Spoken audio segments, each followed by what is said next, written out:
যাদের মনের মধ্যে দিনরাত খারাপ খারাপ চিন্তা আসে, মনের মধ্যে সব সময় উল্টাপাল্টা ভাবনা আসে, অথচ কোনো কিছু করেই এর থেকে মুক্তি পেতে পারছেন না, আজকের এই ভিডিওটা তাদের জন্য। আজকের এই গল্পটা আপনার এই সমস্যা সমাধানের জন্য একটা প্র্যাকটিক্যাল রাস্তা দেখাবে। আজকের গল্প একজন রাজার, যে রাজা গৌতম বুদ্ধের আশ্রমে একজন সন্ন্যাসী হয়েছিলেন। তো সন্ন্যাসী বা ভিক্ষুক হলে তাকে খাওয়ার জন্য ভিক্ষা করতে যেতে হবে, সেখানকার সব সন্ন্যাসীরাও যায়। তো সেই রাজা সন্ন্যাসী হওয়ার পরে প্রথম দিন যেদিন ভিক্ষা করার জন্য রওনা দিলেন, গৌতম বুদ্ধ তাকে আটকালেন। তিনি বললেন, তুমি ভিক্ষা করা সম্পর্কে কিছুই জানো না, তাই তুমি আজকে ভিক্ষা করতে যাবে না। গতকাল পর্যন্ত তুমি একজন রাজা ছিলে, আর আজকে তুমি একজন সন্ন্যাসী। আমি বুঝতে পেরেছি যে তোমার পক্ষে এখন সরাসরি ভিক্ষে করতে যাওয়াটা খুব কষ্টকর। সেজন্য আমি একজন সন্ন্যাসিনীকে বলে রেখেছি, সে যেন প্রতিদিন তোমার জন্য খাবার ব্যবস্থা করে। তার কুটির এই আশ্রম থেকে কয়েক মাইল দূরে, তুমি প্রতিদিন তার কুটিরে গিয়ে খাবার খেয়ে আসবে। সেই সন্ন্যাসী ভিক্ষা করতে যাওয়ার বদলে সন্ন্যাসিনীর কুটিরের উদ্দেশ্যে রওনা দিল। যেতে যেতে সে ভাবল, সে আজ থেকে আর তার পছন্দের খাবারগুলো খেতে পারবে না। তার পছন্দের কতই না সুন্দর সুন্দর খাবার ছিল, সে সবকিছুই আর তার কখনো খাওয়া হবে না।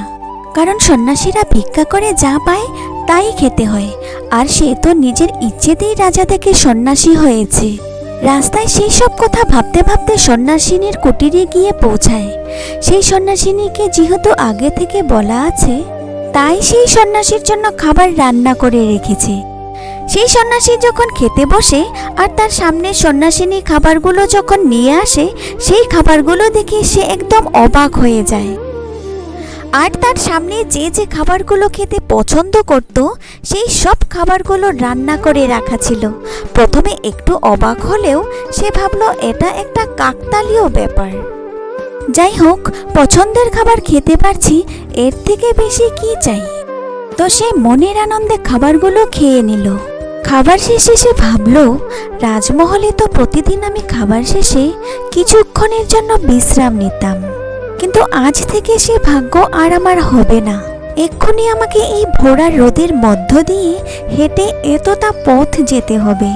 তারপর সে ভাবল, সে তো নিজের ইচ্ছেতেই সন্ন্যাসী হয়েছে, তাহলে এসব আজে বাজে চিন্তা সে কেন করছে? এই কথাগুলো ভাবতে ভাবতে যেই না সন্ন্যাসিনী বললেন, আপনি খাবার শেষে কিছুক্ষণ বিশ্রাম নিয়ে যান। এখনই খেয়ে উঠেই এতদূর হেঁটে যেতে আপনার কষ্ট হবে। আপনি এখানে কিছুক্ষণ বিশ্রাম নিয়ে গেলে আমারও ভালো লাগবে। তো সেই সন্ন্যাসিনীর মুখে এইসব কথা শুনে সন্ন্যাসী আবারও অবাক হয়ে গেলেন। সে ভাবল, এটা কি হলো? আমি তো জোরে জোরে কিছু বলিনি, তাহলে ইনি কি মনের কথা পড়তে পারেন? পরক্ষণেই সে আবার ভাবল, না না, এটা আমি কি ভাবছি, এটাও নিশ্চয়ই একটা কাকতালীয় ঘটনা। উনি তো জানেন যে আমি এত দূর থেকে কষ্ট করে এসেছি, আর এই দুপুর রোদে ভরপেট খেয়ে আমার এত দূরে হেঁটে যেতে কষ্ট হবে, তাই হয়তো উনি আমাকে এই কথা বললেন। আমি যত উল্টাপাল্টা ভাবছি। তো সেই সন্ন্যাসিনী কুটিরের বাইরের দালানে তাকে একটা মাদুর জাতীয় কিছু বিছিয়ে দিলেন এবং বললেন, আপনি এখানে বিশ্রাম নিন। সেই সন্ন্যাসী মাদুরের উপর শুয়ে উপরে থাকা খোলা আকাশের দিকে তাকিয়ে থেকে ভাবতে লাগলো, কালকে অবধি আমার কাছে একটা সুন্দর রাজমহল ছিল, তাতে থাকা সুন্দর একটা ঘরে দামি একটা খাটের উপর আমি শুতাম। আর আজকে না তো আমার কাছে একটা সুন্দর রাজমহল আছে, না তো দামি ঘর আছে, না তো দামি খাট আছে, এমনকি একটু ছায়া পর্যন্ত আমার মাথার উপর নেই। আজকে আমি খোলা আকাশের নিচে মাটিতে শুয়ে আছি। তো এইসব কথা ভাবতে ভাবতে হঠাৎ করে সন্ন্যাসিনী এসে তাকে বললেন, আপনি এরকম কেন ভাবছেন? এখানে গৌতম বুদ্ধের থেকে বড় ছায়া আর কিছু নেই। খোলা আকাশের মতো সুন্দর ছাদ আর কোথাও নেই। জমির মতো সুন্দর বিছানা কোনো জায়গায় নেই। আপনি শুধু শুধু অতীতের কথা ভেবে দুঃখ পাবেন না। তো এই কথা শোনার পর সেই সন্ন্যাসী সঙ্গে সঙ্গে উঠে বসলেন। এবারে সে আর ব্যাপারটাকে কাকতালীয় মানতে পারছেন না। তার মনে হতে লাগলো, এই সন্ন্যাসিনী নিশ্চয়ই মনের কথা পড়তে পারেন।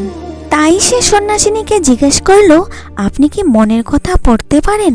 আমার মনের মধ্যে আমি কি ভাবছি আপনি কি সেটা জানতে পেরে যাচ্ছেন? সন্ন্যাসিনী হেসে বললেন, হ্যাঁ, বলতে পারেন। সন্ন্যাসী বলল, কিভাবে কিভাবে আপনি অন্যের মনের কথা পড়তে পারেন? সন্ন্যাসিনী বললেন, আমি এটা সাধনার দ্বারা অর্জন করেছি।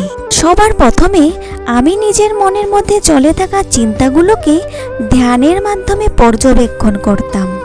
তারপর একটা সময় পরে আমার মনে কোনো চিন্তাই আসতো না। আমার মন এক প্রকার চিন্তাশূন্য অবস্থায় এসে দাঁড়িয়েছিল।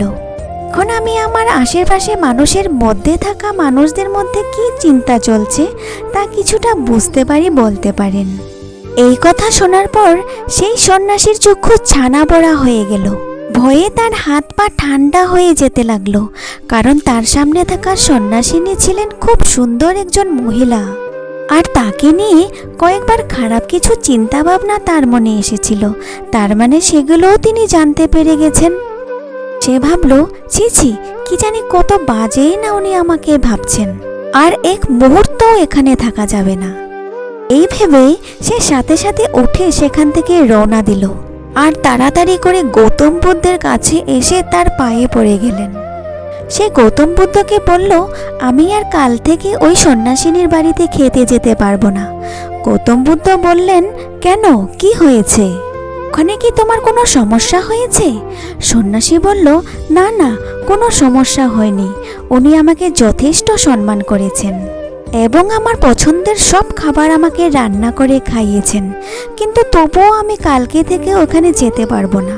দয়া করে এই ব্যাপারটাকে এখানেই ছেড়ে দিন। গৌতম বুদ্ধ বললেন, আসল কারণটা তো না জেনে আমি এভাবে ছাড়তে পারবো না।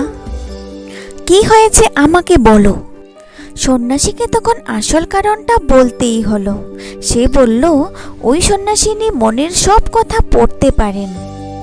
আমি মনে মনে যা ভাবছি উনি তাই বলে দিচ্ছেন, আর উনি একজন খুব সুন্দরী মহিলা। তাই আমি না চাইতেও আমার মধ্যে কয়েকবার ওনার জন্য খারাপ ভাবনা এসে গিয়েছিল। এবার আপনিই বলুন, আমি ওনার সামনে গিয়ে কি মুখে দাঁড়াবো? উনি না জানি আমার ব্যাপারে কতই না খারাপ ভাবছেন। বুদ্ধ বললেন, আমি কোনো কারণ ছাড়া তোমাকে ওখানে পাঠাইনি। তোমাকে ওখানে পাঠানোর পেছনে আমার একটা অনেক বড় কারণ আছে। তাই যতক্ষণ না ওটা পূর্ণ হচ্ছে তোমাকে ওখানে যেতেই হবে। আমি যতক্ষণ না তোমাকে বারণ করছি, তোমাকে রোজ ওখানেই খেতে হবে। তবে হ্যাঁ, এবার থেকে তুমি যখন ওখানে যাবে, তুমি তোমার মনের মধ্যে আসা প্রতিটা চিন্তাকে পর্যবেক্ষণ করবে। প্রতিটা মুহূর্ত তোমার মনের মধ্যে কি কি চিন্তা আসছে সেগুলো খুব ধ্যান সহকারে পর্যবেক্ষণ করবে। সেই চিন্তাগুলোকে আটকানোর চেষ্টা করবে না, সেগুলোকে চেপে রাখার চেষ্টা করবে না। এরকম ভাববে না যে নির্দিষ্ট কোনো চিন্তা যেন তোমার মাথায় না আসে। চিন্তাগুলোকে একা একাই আসতে দেবে, আবার একা একাই চলে যেতে দেবে।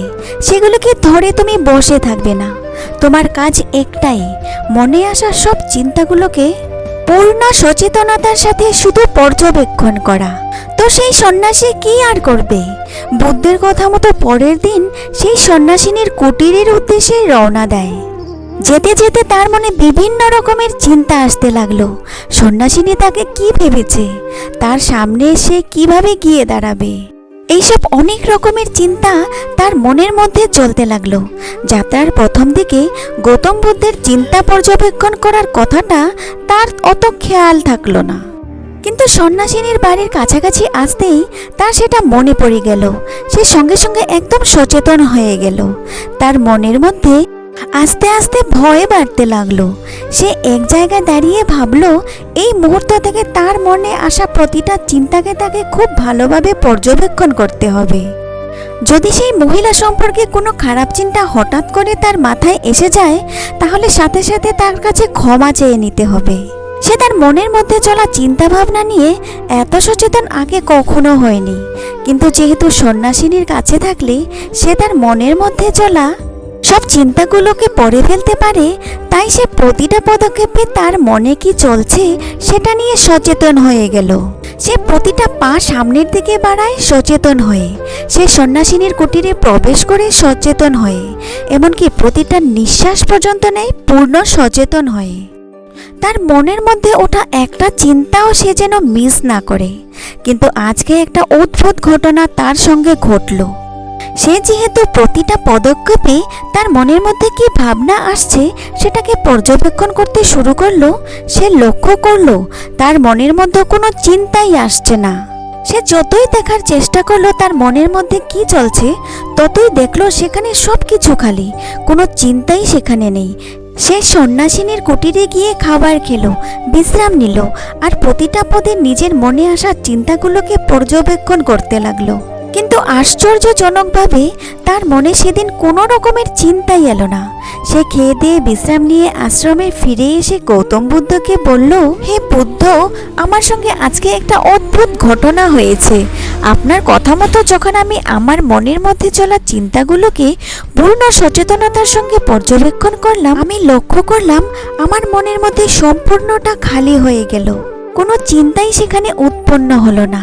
ফেরার সময় মাঝে দু একবার আমি চিন্তাকে সচেতন হয়ে পর্যবেক্ষণ করতে ভুলে গিয়েছিলাম। তখন আমি খেয়াল করেছিলাম আমার মনে কোথা থেকে যেন অনেক চিন্তায় এসে গিয়েছিল, কিন্তু ওখানে যতক্ষণ ছিলাম আর নিজের চিন্তাগুলোকে নিয়ে পূর্ণ সচেতন ছিলাম, ততক্ষণ আমার মন একদম চিন্তাশূন্য ছিল। গৌতম বুদ্ধ তখন বললেন, ঠিক এই শিক্ষাটা দেওয়ার জন্যই আমি তোমাকে ওখানে পাঠিয়েছিলাম। আমাদের মনের মধ্যে চলা উল্টোপাল্টা চিন্তার ঢেউকে দূর করতে হলে আমাদের পূর্ণ সচেতনতার সঙ্গে সেগুলোকে পর্যবেক্ষণ করতে শিখতে হবে। সেগুলোকে আটকে রাখার চেষ্টা করলেও হবে না, আর সেগুলোকে ধরে বসে থাকলেও হবে না। সেগুলো যেমন আসবে তেমনই যাবে, এগুলোকে তেমনভাবেই আসতে যেতে দিতে হবে। আমরা যদি একাগ্রতার সঙ্গে মনের মধ্যে চলা প্রত্যেকটা চিন্তাগুলোকে পর্যবেক্ষণ করতে শিখে যাই, যখন যে কাজটা করছি সেটা যদি সচেতনতার সঙ্গে করি, তাহলে আস্তে আস্তে আমাদের মনের মধ্যে চিন্তার ঢেউ কমতে থাকবে, আর একটা সময় গিয়ে চিন্তাশূন্য পর্যায়ে এসে পৌঁছাবে। তো বন্ধুরা, গৌতম বুদ্ধের এই গল্পটার থেকে আমাদের মনের মধ্যে চলা আজে বাজে চিন্তাগুলো থেকে মুক্তি পাওয়ার জন্য একটা প্র্যাকটিক্যাল সলিউশন পাই। আপনি একটু চিন্তা করে দেখবেন, আপনার মধ্যে যত রকমের চিন্তা আসে সেগুলো প্রায় অসচেতনভাবে আসে। কিন্তু ধরুন, আপনি যদি জানেন আপনার সামনের মানুষটা আপনার মধ্যে কি চলছে সেটা যদি জানতে পারে, তাহলে কি আপনি এতটা অসচেতন থাকবেন? নিশ্চয়ই নয়। তখন আপনি আপনার মনের মধ্যে কি চলছে সেটাকে খুব সচেতনতার সঙ্গে নিজে দেখবেন। এটাই হলো এই সমস্যার সমাধান। যখন যে কাজটা করছি সেটাকে পূর্ণ সচেতনতার সঙ্গে করা উচিত। ভিডিওটি যদি আপনাদের ভালো লেগে থাকে তাহলে প্লিজ একটা লাইক এবং সাবস্ক্রাইব করে দিবেন। ভিডিওটি সম্পূর্ণ দেখার জন্য আপনাদেরকে অনেক অনেক ধন্যবাদ।